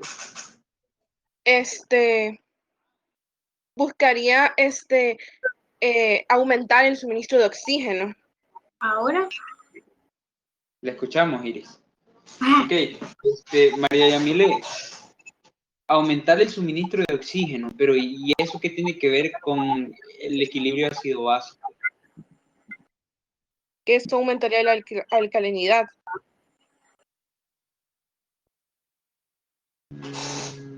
Doctor. Lilith. Bueno, la hiperventilación se daría más que todo para que salga el dióxido de carbono, porque está hablando de acidosis. Porque ¿qué es lo que causa el dióxido de carbono? Causa una acidosis, ¿ok? Y esa acidosis puede ser compensada de dos formas. A manera pulmonar, a través de la ventilación, disminuyendo las presiones de dióxido de carbono, ¿verdad?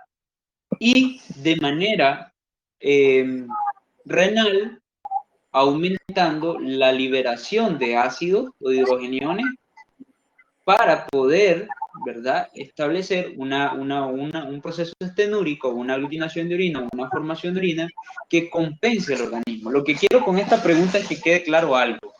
Tanto el aparato respiratorio como el aparato renal están los dos muy estrechamente vinculados al proceso de compensación orgánica. ¿Okay? Yo compenso al organismo a través de esos dos elementos. Y nosotros lo vamos a ver cuando veamos cardíaco, van a ver que el corazón, el pulmón y el riñón siempre son los mecanismos compensatorios del cuerpo. El equilibrio ácido básico es justamente ácido básico, como dice su nombre, que nosotros debemos estar en un estado, digámoslo, neutro. O sea, ni ácido ni básico. No podemos estar en ninguno de los dos. Porque los dos nos van a ocasionar acidosis o, en el caso de los básicos, un estado de alcalosis. Y ninguno de los dos estados es bueno. Entonces, el cuerpo tiene que decir, ok, estoy muy ácido, voy a comenzar a eliminar ácidos a través de la orina o voy a hiperventilar para ocasionar mayor salida de dióxido de carbono y así disminuyo las presiones de ácido de anhidro carbónico y colaboro en la compensación del equilibrio ácido básico. Pero entonces el riñón y el pulmón están estrechamente vinculados al proceso de compensación.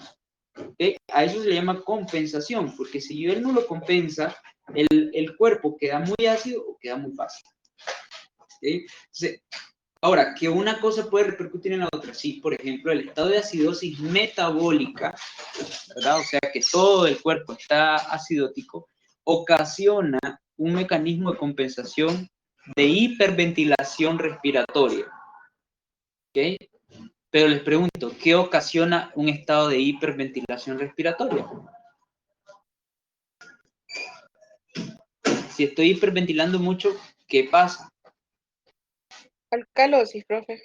Va a haber una alcalosis. Entonces, una acidosis metabólica se puede convertir en una alcalosis respiratoria porque en el proceso de querer compensar, el pulmón termina ocasionando un estado alcalótico. Entonces, ahí hay como toda una interacción, ¿verdad?, entre estos dos sistemas, entre estos dos aparatos, que hace que tengamos que tenerlos en consideración más ahorita que vamos a pasar a una unidad de metabolismo en donde estos van a ser el pan de cada día.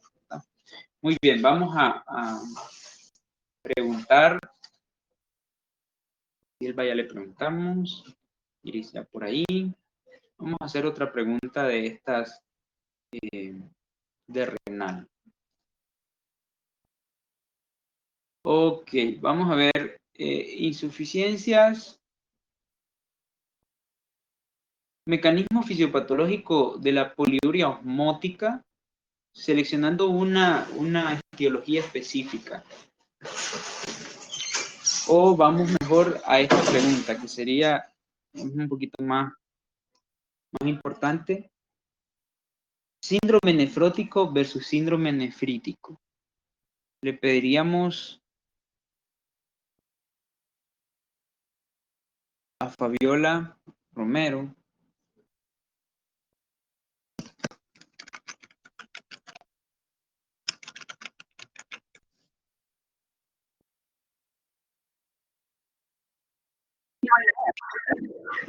Hola, Fabiola. bueno, lo del síndrome nefrótico y el síndrome nefrítico, ¿qué es lo que quiere? O sea, que le diga las diferencias, pues, más que todo. Sí, más que todo las diferencias. Bueno. No sé si vieron el video de síndrome nefrótico y nefrítico que les dejé. Un video espectacular, súper sencillo, súper bonito. A mí me gustó mucho. Bueno, básicamente la diferencia así sería de que en el síndrome nefrítico daría como resultado una hematuria que no se presenta en el síndrome nefrótico. En ambos se presenta un edema, pero en el síndrome nefrótico creo que el edema es como más blando y en el síndrome nefrítico el edema es como más duro, por decir así, pues, la consistencia. También que en el síndrome nefrítico, si no me equivoco, creo que hay hipertensión y también interviene lo que es la disminución de la renina y aldosterona plasmática, pues que en el nefrótico es todo lo contrario, se encuentran aumentadas y más que todo sería eso, las principales diferencias que yo encontré. No sé si me falta algo más. Bueno, no sé si hay alguien en cuanto al mecanismo, Fabiola, ¿cuál es la diferencia en el mecanismo de aparición de un síndrome nefrótico y un síndrome nefrítico? Usted me habló mucho de las consecuencias, de lo que hay en una hematuria, en otro no, pero en cuanto al mecanismo de instauración del síndrome nefrótico y nefrítico, ¿cómo lo vemos? ¿Cómo se diferencia? Pues yo había leído que el síndrome nefrótico es clínico humoral, pero de repente me apareció también que el síndrome nefrítico también es infeccioso, pero también una respuesta a la infección terminaría siendo humoral, ¿no? Entonces, realmente se parecen bastante y yo por lo que los diferencié es por las consecuencias más que todo. Pero en sí, ¿por qué se le llama síndrome nefrótico? ¿Qué es lo que sucede en el síndrome nefrótico? Pues que se lesiona ¿Cuál es el mecanismo? el glomérulo. Ok, ¿y qué sucede cuando se lesiona el glomérulo? La permeabilidad de la membrana y, o sea, haciendo que puedan pasar proteínas, o sea, afecta la permeabilidad de la membrana en cuanto a tamaño y en cuanto a carga, o sea, que pueden pasar aniones y proteínas, puede darse una hipoalbuminemia porque la albúmina es la que más pasa, pues. Muy bien, excelente, Fabiola, gracias. Doctor, bueno, yo Dígame. lo entendí de otra forma, no sé, que Ajá. en el síndrome nefrótico es una inflamación del glomérulo y en el nefrítico es cuando se da por lesiones. Ok, Entonces, ¿y en el cuál es nefrótico, la diferencia? Esa es la diferencia etiopatogénica, ¿verdad? Al final, aunque hayan lesiones en ambos, en una de tipo inflamatoria, en otra de tipo traumático, tubuloréxico, estamos hablando, ¿verdad? Estamos hablando de presentaciones casi similares en cuanto a la apertura de estos elementos, pero muy buena observación la de Lilith, ¿verdad? En cuanto a la etiopatogenia, ellos pueden ser un tanto diferentes. Ok, Lilith, que le escuchamos. No sé si hay algo más. sí, que en el síndrome nefrótico, debido a la inflamación, como mencionaba Fabiola, pues había una afectación de la permeabilidad, lo que permitía el paso de proteínas. Y en el síndrome nefrítico también afecta, debido a la lesión, se afectan las paredes de los capilares, que es lo que permite la eliminación de la sangre en la orina. Por eso es que en el nefrótico no se da y en el nefrítico sí se da la hematuria. eso es importante porque no solamente saber qué es lo que causan, ¿verdad? Sino que así como Lilith, interpretar el por qué en este hay sangre y por qué en este no. Lilith acaba de darles ahora una sencilla definición del por qué el síndrome nefrítico presenta un estado de hematuria, y lo que yo busco es el por qué, acuérdense, ¿verdad? Ahorita yo solo estoy induciéndolos a ustedes que analicen, pero no sé si leyeron en la parte de las indicaciones de la guía, yo decía en una parte que siempre, aunque no esté escrito ahí, ustedes siempre se imaginen un porqué, ¿verdad? ¿Por qué de las cosas es lo que yo busco en esta clase? Ok, vamos a terminar con esta pregunta de la reabsorción tubular en las causas de hiponatremia. Van a establecer un escenario en donde existe un trastorno de reabsorción de túbulos por un estado hiponatrémico, y me van a clasificar las etiologías que pueden presentarse en ese estado. Vamos a otorgarle esta pregunta a María Yamile.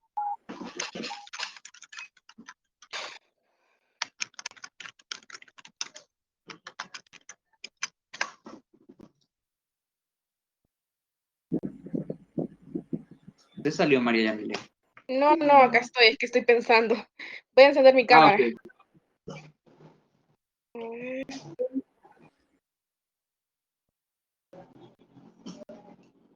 Yamile, aquí la situación es la siguiente.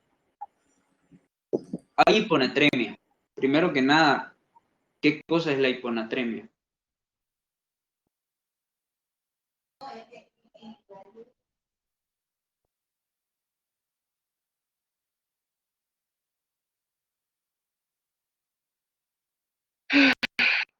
Ojo que esta es una de las preguntas más complejas, ¿okay?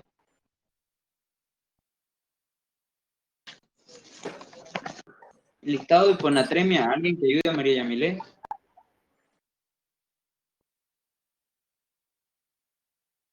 Profe, el estado de hiponatremia es la disminución de sodio. Muy bien, es la disminución o la deflexión de sodio. Por acompañar la disminución del agua por excesiva excreción, pues. Muy bien, entonces, ¿qué sucede en un estado de hiponatremia, María Yamile? Con los riñones.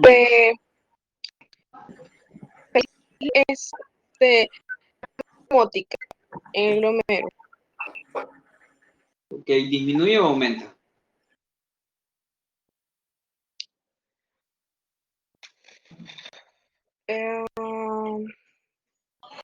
Ok, veremoslo desde este punto de vista, María Yamile. Hay hiponatremia, o sea que hay una disminución del sodio, hay una deflexión de sodio. ¿Qué es lo que en un mundo ideal el sistema renal debería de ser en estado de hiponatremia? Reabsorción de sodio.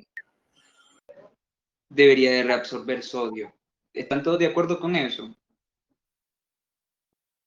¿Y cómo sería la orina de un animal que está reabsorbiendo grandes cantidades de sodio? Tomando en cuenta que esta es de las principales sales en la orina. Si tuvieran grandes cantidades de sodio, No, en un estado de hiponatremia. Yo creo que sería diluida la orina. ¿Y eso cómo se llama?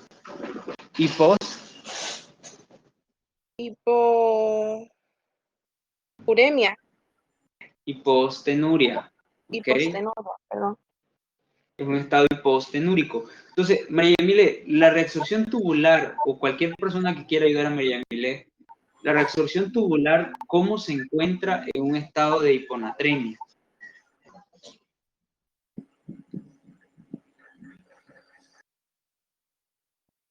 ¿Aumentada o disminuida? Aumentada. Okay, dentro de los estados de reabsorción tubular de sales en un estado de hiponatremia, ¿cómo van a estar? ¿Aumentados o disminuidos? Repita, por favor, disculpe. Los estados de reabsorción tubular de sales, sodio en específico, ¿cómo van a estar en un estado de hiponatremia? ¿Aumentados o disminuidos? Dicho de otra manera, ¿en un estado de hiponatremia se va a reabsorber más sodio o se va a eliminar más sodio? se va a absorber más sodio.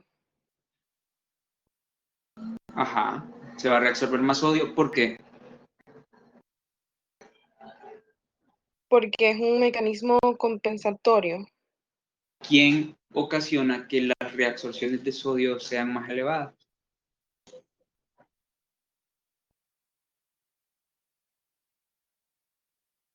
Se refiere a la estructura. No, no necesariamente. Mecanismos nerviosos humorales. ¿Puedo decir? Omar, claro que Es la sí, Omar. aldosterona, ¿no? La aldosterona. ¿Y la aldosterona cómo se secreta? Exactamente esa es la respuesta que buscaba. Es Se decir, secreta en el hipotálamo, ¿no? ok, pero ¿cómo se da cuenta el hipotálamo que hay que secretar aldosterona?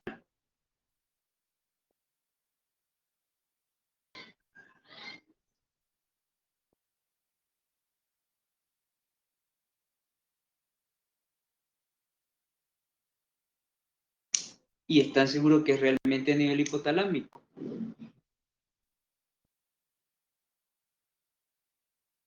Eso es lo importante de que nosotros conozcamos de fisiología, porque si nosotros ignoramos totalmente los procesos fisiológicos, no, es mucho más difícil poder analizar un proceso fisiopatológico.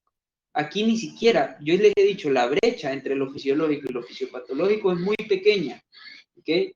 Porque la enfermedad solamente no es más que una manifestación del cuerpo en respuesta a un estímulo. Entonces nosotros, si conocemos cuál es el estímulo causa, nosotros podríamos reanalizar todo lo que sucede acá, ¿verdad? Renina-angiotensina, sistema aldosterona, que son los que se encargarían de hacer reabsorciones de tubulares para que no se pierda más sodio. Como decía Fabiola, la hiponatremia es la deflexión de sodio, las pérdidas de sodio, ya sea por diferentes causas, ¿verdad? ¿Cuáles podrían ser unas causas de pérdida de sodio? Por medicamentos diuréticos, profe. Por los diuréticos, muy bien, principalmente los diuréticos hipnóticos. ¿Por qué más? Las diarreas, el vómito podría ser también. Las diarreas, el vómito, todos los estados de deshidratación, esas son causas. Una fiebre alta, porque cuando tenemos una La fiebre fiebre alta, también es causa, nosotros lo vimos, es una causa de pérdidas de agua y sales. Entonces, entre eso se puede ocasionar un estado hiponatrémico. Entonces, si yo no conozco los mecanismos de compensación, no voy a poder interpretar cómo el cuerpo va a responder a un estado hiponatrémico. Ahora, todas esas causas, etiologías, ya las tenemos. Ahora lo que hay que pensar es qué es lo que hace el riñón, ¿verdad? Él va, de inicio, va a reabsorber la cantidad de sodio que pueda, ¿verdad? Pero eso también va a repercutir en muchas cosas. Por ejemplo, puede haber un estado de poliuria, que es un estado de poliuria osmótica, porque el túbulo se vuelve, tiene mayor osmolalidad que los intersticios celulares, porque como no hay sodio, las sustancias que están en el túbulo pueden aumentar la osmolalidad y ocasionar que la poca agua que hay se vierta hacia el interior del túbulo, y a eso se le llama como poliuria. ¿De qué tipo? Osmótica. Osmótica, ¿verdad? Es una poliuria osmótica, porque las células se deshidratan en pro de bajar la osmolalidad hacia el túbulo de filtración, y ahí es donde se pierde todo el equilibrio, porque no estamos tratando de equilibrar las sales desde el punto de vista de la filtración, pero también estamos perdiendo aguas, ¿verdad? Porque no hay estados de compensación de osmolalidad, y ahí vemos cómo el cuerpo se descompensa en totalidad y podemos entrar en un estado de ¿qué? De insuficiencia.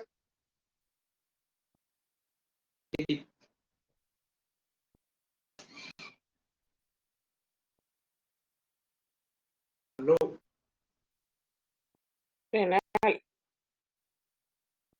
¿Verdad? Porque ya la funcionalidad primaria, la capacidad estenúrica del riñón va a estar nula, ¿ok? No va a haber una capacidad estenúrica adecuada. Lo que les decía en el video que les dejé grabado, que llega un momento en que los sistemas de filtración, los umbrales de filtración comienzan a disminuir. Al disminuir los umbrales de filtración, comienza a aumentarse la secreción o la reabsorción de algunos elementos, pero no se reabsorbe la creatinina. Entonces se hace todo un, digámoslo, alboroto al momento del ordenamiento renal. Por eso es que la compensación renal no debe ser tomada a la ligera, ¿ok? Y ahí es donde fallan muchos veterinarios en cuanto a la compensación de los servicios de agua y sodio en el cuerpo del animal. Muchas gracias, María Yamilet. Fue quien hoy más participó, pero ahí me falló un poco. Sí, que reforzar esta. Bien, yo voy a comentar con ustedes algo. La idea de esto era para que ustedes se vayan familiarizando. Me alegra que la mayoría, por lo menos casi todos los que participamos, tienen un conocimiento. Es bueno profundizar en la fisiología también, recuerden eso, porque si no, no vamos a progresar en el análisis de estos casos.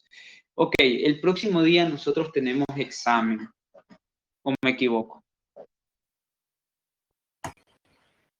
Es correcto, doctor. Ok, el examen del primer parcial lo tenemos planificado de forma oral.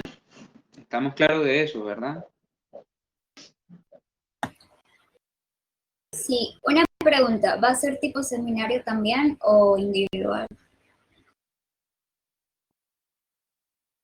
Va a ser tipo seminario, vamos a estar todos.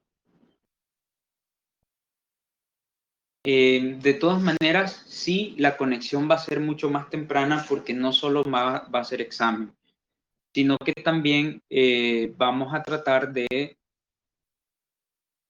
voy a considerar eso del todo porque lo estoy pensando ahorita, pero bueno, lo que sí les puedo decir es que nos vamos a conectar muy temprano, si es posible. Si en algún momento yo decido hacerlo individual, yo voy a estar en la sala y voy a estar saliendo y entrando ustedes a la sala y ahí vamos a hacer el examen. Sí, les comento, si en caso de que el examen nos tome mucho tiempo, yo diría que el examen podría durar de 8, o sea, lo normal son un par de preguntas, 2, 3 preguntas, y esas preguntas pues básicamente salen de todo el contenido que hemos visto ahora, y vamos a conversar, vamos a platicar, y necesito verlos ese día, por favor, traten de tener su cámara encendida. Yo sí puedo planificar horarios para decirle a tal hora entra, en cuanto entre el otro, ustedes ya, pues, siempre hay un desfase ahí pequeño, pero ahí vamos a llevarlo haciendo. A las 9:08, 9:30, porque somos como, de hecho aquí tengo abierta el aula virtual, voy a revisar. Ok, dice que habemos...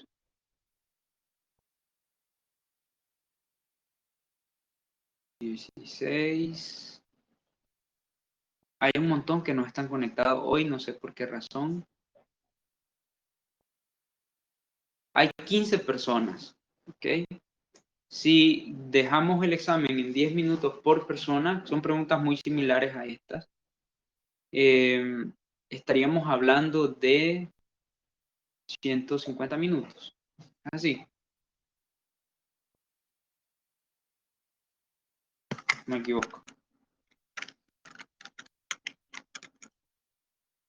A ver. Sí, serían 150 minutos. 150 minutos, es bastante tiempo. Son básicamente las 3 horas. Entonces, vean, no vamos a tomar afán. Vamos a hacer el examen. Ese día creo que es la conferencia de nervioso. Lo que podemos hacer es como hicimos la última vez, que nos pusimos de acuerdo y creo que un lunes trabajamos. Si se hace muy cansado, porque 150 minutos es bastante, si se hace muy cansado, ahí vamos a hacer una conferencia extra para abordar ese contenido. Ya de todas maneras, el contenido de nervioso está arriba, solo faltaría subirles la presentación para que ustedes ya también le vayan echando una chequeadita por ahí, ¿verdad? Las presentaciones solo son instrumentos visuales, al final lo que ocupamos es el libro, que creo que también se lo compartí. Estoy tratando de buscarles en digital el libro, no es tan fácil, no sé si ustedes lo han buscado, Yo lo ya tengo lo por ahí. encontré. Lo puedo compartir al grupo si Si lo quieren. pueden compartir sería estupendo, porque yo lo tengo, pero el que tengo está incompleto. Entonces, son dos, les cuento, no solo uno. No sé cuál encontró Lilith. El 1 encontré. Ok, yo tengo los dos, pero no los puedo sacar de la computadora. Todavía estoy peleando para poderlos sacar de mi laptop, que es un poquito complicada, pero voy a ver de qué manera los logro rescatar, por lo menos subir a la plataforma para que ustedes los tengan. Y Doctor, disculpe. Es que a mí me gustaría mencionar algo que no sé si los demás ya se dieron cuenta, que usted ya subió lo que es la guía del sistema nervioso y que está para el desde viernes hace de una esta semana. semana. de- Sí, sí, sí. sí. Y tiene Entonces, asignación y tiene buen rato de estar por ahí. de verdad, ya está. No sé, esta semana lo vi. No sé si... Bueno, pero teníamos otras guías en que trabajar. Bueno, no me quiero excusar. O sea, lo que yo quiero llegar es que realmente, en lo personal, no me he enfocado en sistema nervioso porque hemos estado viendo los otros sistemas.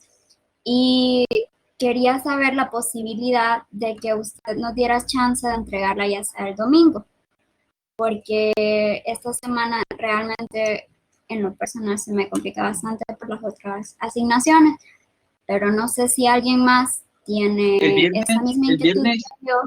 El viernes es 9, es decir, no es hoy, es hasta el otro viernes. Sí, sí, o sea, Liberia se refiere porque esta semana es de exámenes y por lo menos nosotras tenemos así varios días y la mayoría de exámenes son bastante complicados, igual son orales y así. Entonces, para que nos dé chance de terminar la guía. Hay cosas que para siguen incompletas. revisarla realmente con calma. Sí, Para no entregar nada a la ligera. pues la podemos entregar la guía también extra.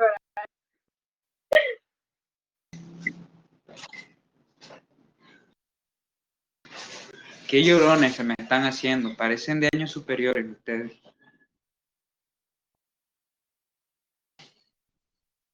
Ok, chicos, no se preocupen, aquí estoy yo ahorita en la plataforma. De todas maneras, como es muy probable que el viernes hagamos solo examen, probable, oigan lo que les estoy diciendo, probable, yo no podría hacer eso porque yo tengo planificado para el viernes la conferencia, o sea, quedaría por enterado, aún en la ausencia de casi la mayoría, daría por enterado de que el viernes no daríamos esa clase, o sea, ustedes me tendrían que dar otra sesión para trabajar, esa sería la única condición, porque yo no puedo dar la clase de nervioso si ustedes no han leído el documento de nervioso.